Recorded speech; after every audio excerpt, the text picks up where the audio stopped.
چنگال مثل عقاب هر دم که آید بر شکار، هم صید به دست آید حریف نباشد بکار. این است که او همیشه دست بالا روی میدان، با میدر خوشرنگ و طلای زیبنده است او را. این عقاب چنگال نام است او را محمود جان شاهین زاده شهر دلربای دوشنبه قلب تاجیکستان.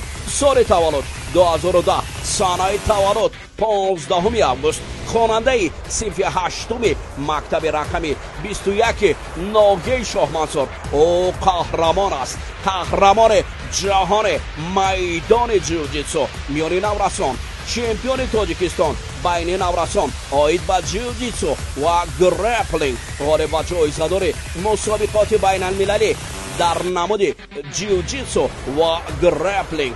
مربی فراخ بای مرادوف، دست پرور تالار ورزشی داراب جیم کنون قدم گذار میدان های بانافوز است. پس ما مخلصان باید در یک جایگی این نسل های آینده دار را هم پهلو باشیم.